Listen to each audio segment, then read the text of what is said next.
Assalamualaikum warahmatullahi wabarakatuh. Jadi di sini aku bakal ngejelasin tugas kalian. Nah, tugas yang dikasih kan kemarin kita disuruh ngegambarin SFD, terus disuruh ngegambarin NFD, sama disuruh ngegambarin BMD. Nah, sebelumnya kita harus di analisa dulu kira-kira apa sih yang terjadi pada gambar itu gitu. Untuk yang pertama, itu di sini kita anggap PI-nya konstan, atau kita bisa tulis dia EI aja. Kalau misalkan di soal-soal yang portal tak bergu yang kemarin, EI itu kan ada angkanya ya, beda-beda. Ada yang di sini angkanya 1, ada yang di sini angkanya 2, kayak gitu. Nah, kalau udah, buat yang kedua, ini beban bekerja pada titik B sehingga tidak ada fem. Nah, bebannya ini kan cuma di sini aja nih, di ujung lagi kayak gitu.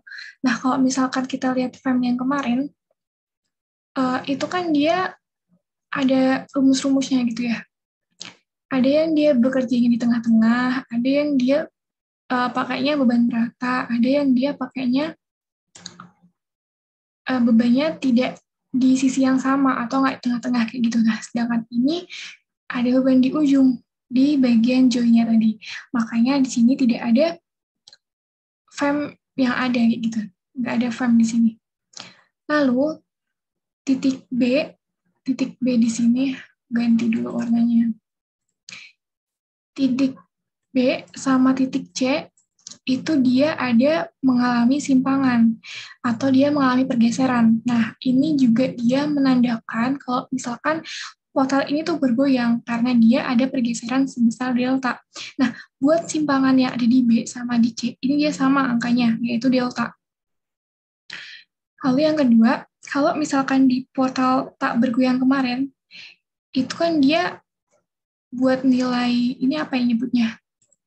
Ini kalau aku sebutnya dia trisula. Aku sebut dia trisula. Bentar.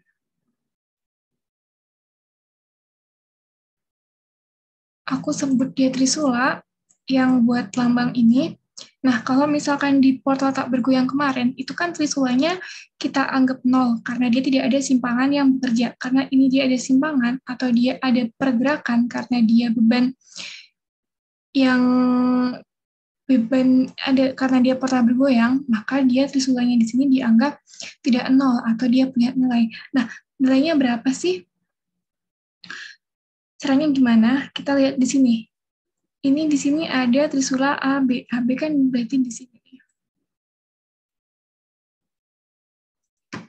Nah, AB kan di sini. Nah, ini dia ada simpangan sebesar delta yang menyimpang dari batang vertikalnya ini, 4. Makanya di sini kita tulis delta per 4. Nah, sama juga yang trisula DC di sini. Ada pergeseran di batang yang setinggi 6 meter ini, gitu. Nah, buat arah rotasinya itu batang AB sama batang CD itu bakal berotasi searah jarum jam, makanya dia positif. Sebelumnya kita asumsiin ini dulu ya, tanda dulu, biar kita sama-sama sepakat. Nah, asumsinya, kalau misalkan dia searah jarum jam, maka dia positif. Tapi kalau dia berlawanan sama arah jarum jam, maka dia negatif. Kalau dia ke arah kanan, berarti dia positif. Kalau dia ke arah kiri, berarti dia negatif. Kalau ke atas, itu dia positif. Kalau ke bawah, itu dia negatif. Nah, terus yang terakhir, kita nemuin persamaan ini nih. Caranya gimana? Ini dari tadi ketemu dua rumusan ini. Ini kan dia punya variabel yang sama ya, delta sama delta. Nah, nanti kita delta sama dengan 4 dikali trisula AB gitu kan. Yang ini juga delta sama dengan 6 dikali trisula DC. Dan nanti kalian pindahin ruas, nanti bakal sama dengan persamaan kayak gini. Terus yang kedua, setelah kita udah analisis, ada apa aja sih yang terjadi sama portal bergoyang tadi. Selanjutnya kita tentuin dulu nih degree of freedom-nya, atau biasa kita sebut DOF.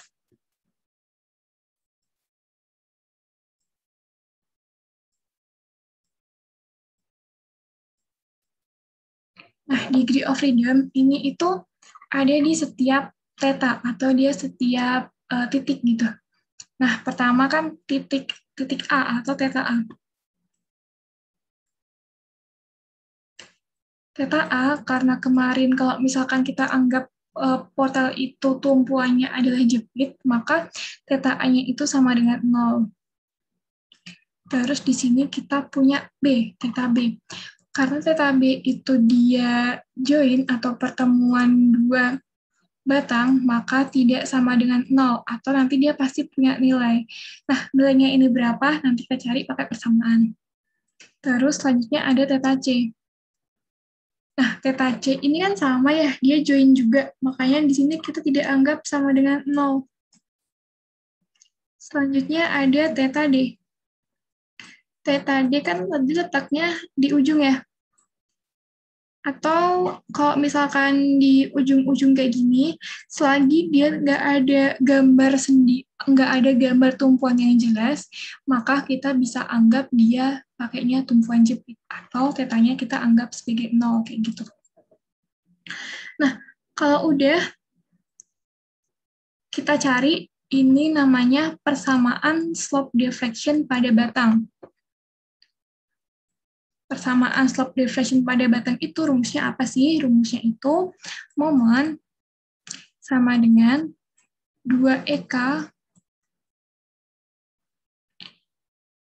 dikali 2 kali theta 1 ditambah theta 2 dikurang 3 trisula ditambah fem. Kayak gitu. Nah, ini karena dia momen AB, ini 1, ini 2. Berarti rumusnya 2 untuk penjabaran dari EK sendiri itu adalah EI per L.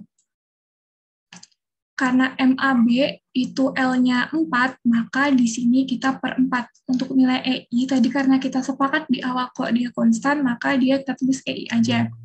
Selanjutnya, untuk 2 theta 1. Theta 1 kan berarti di sini theta A ya. 2 theta A ditambah theta 2 theta B, berarti di sini min 3 trisula dikali ditambah 0. Kenapa 0? Tadi juga kita sepakat di awal, karena dia ada beban di titik B, atau pas di joinnya itu tidak ada fem, maka semua fem pada slope diffraction ini sama dengan 0. Kita anggap 0 semua nih. Nah, kalau udah kita masukin theta A, tadi kan kita anggap di sini 0, maka kita masukin 0. Theta B, karena dia punya angka dan kita belum tahu, maka di sini kita tulis theta B aja. Min 3 trisula, trisula AB. Nah, kita lihat tadi trisula AB, di sini kan ada 6 per B kali trisula DC. Nah, di sini makanya plus trisula DC. Sebenarnya ini pun kalian bisa di sini kasih persamaan trisula DC sama dengan 4 per 6 trisula AB. Itu juga bisa, boleh. Nah, gunanya apa sih? Kenapa nggak ditulis trisula B sendiri, trisula DC sendiri? Nah, nanti gunanya itu buat ngemudahin kalian waktu di eliminasi dan substitusi, biar kalian nggak kebanyakan variabel kayak gitu. Kalau udah nanti bisa disederhanakan dalam bentuk seperti ini. Nah, kalau udah, selanjutnya kita cari persamaan keseimbangan momen.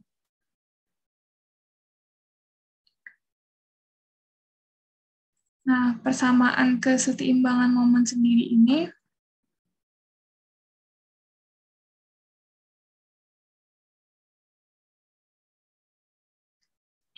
abaikan gambarnya aja ya.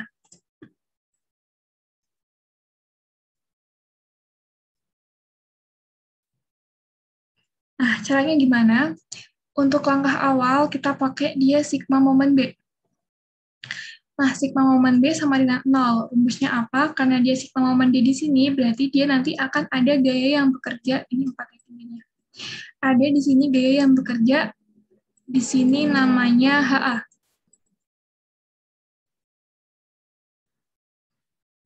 Nah, kenapa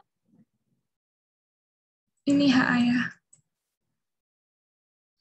Kenapa HA aja yang dimasukin, sedangkan VA kan juga ada di sini, kenapa dia nggak dimasukkan, kayak gitu. Nah, karena kalau VA ini kan nggak ada jaraknya ya, atau jaraknya sejajar sama si batangnya ini, nanti juga dikali 0. Kalaupun mau dimasukin juga nggak apa-apa, kalau enggak, karena dia juga bakal akhirnya sama dengan 0, kita nggak usah masukin aja. Di sini sama dengan HA, tadi karena kita udah perjanjian tanda, kalau misalkan dia ke arah kiri itu sama dengan negatif, maka kita di sini sama dengan negatif HA dikali jaraknya berapa? Jaraknya 4. Terus di sini juga ada momen nih, momen yang bekerja. Karena di sini kita yang bawah itu kan searah jarum jam. Maka di sini kita plus, dia nanti ada plus MAB. Nah, kalau misalkan di sini plus, untuk momen sendiri di portal ini nanti dia itu bakal berlawanan. Maksudnya berlawanan kayak gimana? Tadi kan gambar portalnya kayak gini ya. Kalau misalkan kita diasumsiin di sini searah jarum jam, maka nanti di sini dia akan berbalik jarum jam. Kalau dia di sini berbalik jarum jam, maka dia di sini bakal searah sama jarum jam. Kalau dia di sini dia searah jarum jam, maka di sini dia akan berbalik jarum jam. Nah, kayak gitu seterusnya. Jadi kalau misalkan di sini negatif, kalau di sini positif, maka di sini negatif. Karena MAB-nya udah positif, maka MBA-nya dia akan negatif. Sama dengan 0. Nah, nanti kan bisa dipindah ruas ya. HA sama dengan berarti negatif MAB di plus MBA per 4, kayak gitu. Nanti sigma momen C juga dicari pakai persamaan kayak gitu juga. Nah, selanjutnya sigma fx ini apa? Sigma fx ini buat kita tahu persamaannya apa. Karena tadi ada yang bekerja itu searah horizontal atau ada beban horizontal di sini. Bebannya ada 200 kN. Maka kita cari persamaan yang dia itu juga searah horizontal atau searah beban. Makanya kita pakai persamaan fx. Persamaan fx ini atau juga kita bisa sebut sebagai sigma horizontal. Sigma horizontal sama dengan 0. Di sini karena ada 200 ke arah kanan, dia positif. Lalu di sini ada HA, HA ke arah kiri negatif.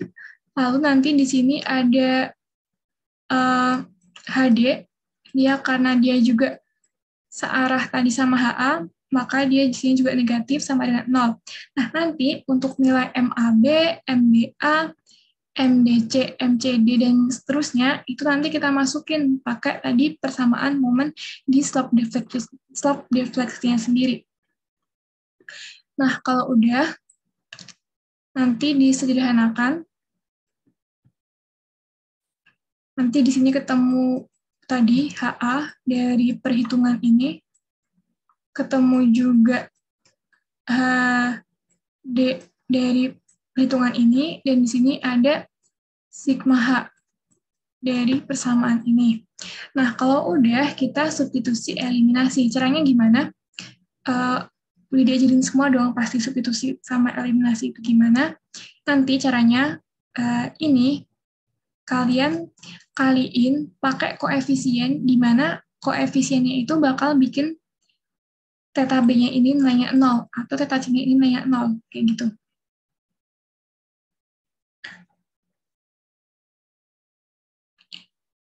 Nah, kalau udah kalian substitusi eliminasi, nanti bakal ketemu sama EI, theta B, EI, theta C, EI, Trisula DC. Nah, nilai-nilai ini, kalau kalian perhatikan, adalah nilai-nilai yang tadi degree of freedom atau def-nya itu tidak sama dengan 0, atau yang di sini kita cari, yang masih ada hurufnya, kayak gitu. Nah, nanti di sini kita cari. Kalau udah ketemu sama nilai-nilai yang belum kita ketahui tadi, nanti kalian angka-angka ini kalian masukin ke dalam momen ini. Dan nanti ketemu sama momen akhir. Ini hasil-hasil dari kalian menghitung ini. Nah, kalau udah, tadi karena soalnya kita disuruh nyari SFD, BMD, sama NFD, untuk ini tadi aku ngeceknya pakai aplikasi yang udah aku kasih kemarin. Nanti kalian juga bisa cek buat ngitung kira-kira bener nggak ya hitungan aku kayak gitu. Atau kalau misalkan kalian udah bisa pakai SAP 2000, kalian juga bisa pakai SAP, itu lebih akurat juga hasilnya kayak gitu. Nah, buat nyari SFD sendiri, ini kalian harus ngejabarin sendiri-sendiri. FA berapa, nanti di sini AHA berapa, di sini HB berapa, terus di sini FA-nya berapa, FB-nya berapa, maaf. Di sini FC-nya berapa, terus di sini nanti juga kalian jabarin juga ini HC, ini HD gitu kalian jabarin. Nah, nanti di setiap akhir kan ini mulai. Nah, nanti di setiap akhir di sini itu harus sama dengan 0. Di sini harus sama dengan 0, di sini harus sama dengan 0, dan di sini harus sama dengan 0. Kalau nggak 0 itu dipastikan kalian salah. Untuk nilai BMD, ini kalian tinggal tarik garis sesuai dengan momen akhir yang udah kalian cari tadi. Sedangkan untuk NFD-nya sendiri itu diambil dari kalau dia batang vertikal, maka gaya yang bergerak di sini adalah nilai horizontal atau nilai HB-nya di sini. Sedangkan kalau misalkan di batang yang horizontal, maka gaya yang bekerja adalah gaya FB atau gaya vertikalnya. Nanti di sini pakainya nilai FB. Nah, di sini berarti kita pakai nilai HC. Kayak gitu, nanti cocokin sendiri. Kalau ada pertanyaan, bisa tanyain di grup atau PC aja aku. Mungkin segitu dulu. Nanti materinya aku share di grup. Sekian, mohon maaf apabila ada kesalahan atau nggak jelas. Wassalamualaikum warahmatullahi wabarakatuh.